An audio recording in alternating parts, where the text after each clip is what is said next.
back door of the Fox Theater. And we decided we didn't want to tell her that. Now, she was our skin color. Beautiful. So we decided we were going to take her to the Fox Theater. We went to dinner at Pascal's, and we went to the Fox Theater.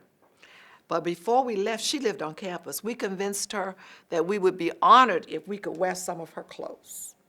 And so we went to her apartment on campus, put on some of her clothes, and we were just giggling when we put the little red dot right here. Straightened our hair and pulled it back as close as we could in a bun, and walked right in the front door.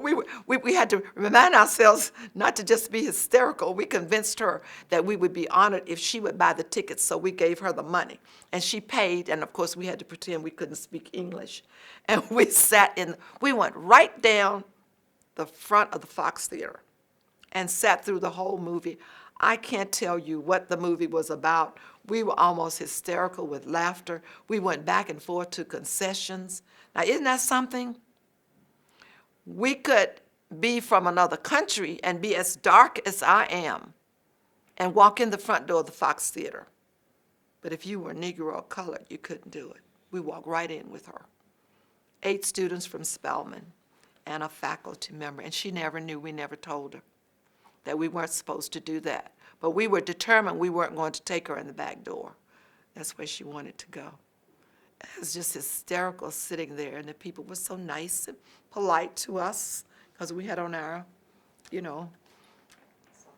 our saris that were characteristic of the culture of another country. So they treated people who were darker and from different countries better than they treated us.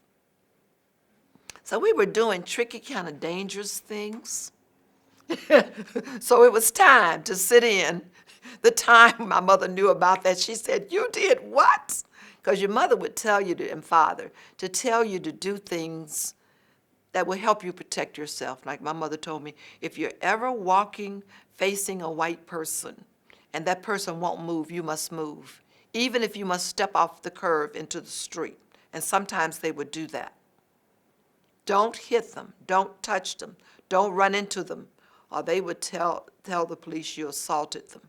So we would do things to protect ourselves. We had a rule at our house.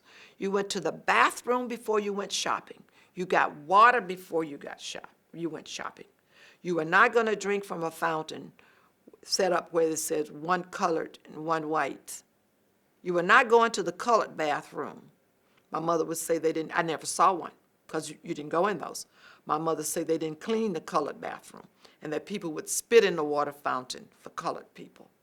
So you didn't.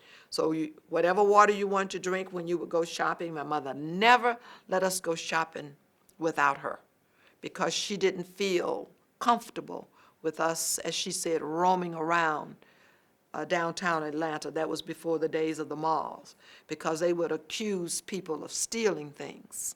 So whenever we needed shoes or clothes, she would go with us. And she would say, "Go to the bathroom before you leave, get water, because you're not going to use those facilities." She knew people who worked as maids in those buildings, and she said they would tell them, you clean the bathrooms, you don't have time to clean the other one. She said the Negro colored maids would spend all day cleaning the white bathrooms, but they never got to the Negro bathroom. So she would say they were dirty, and so we wouldn't go. We wouldn't go in them. So I learned good bladder control. I have Dr. Jen Hobbs out here. Oh, good. Oh, I know her. oh, excellent, excellent. I'm done. This was just excellent. Oh, I'm This glad. was just I'm excellent. glad.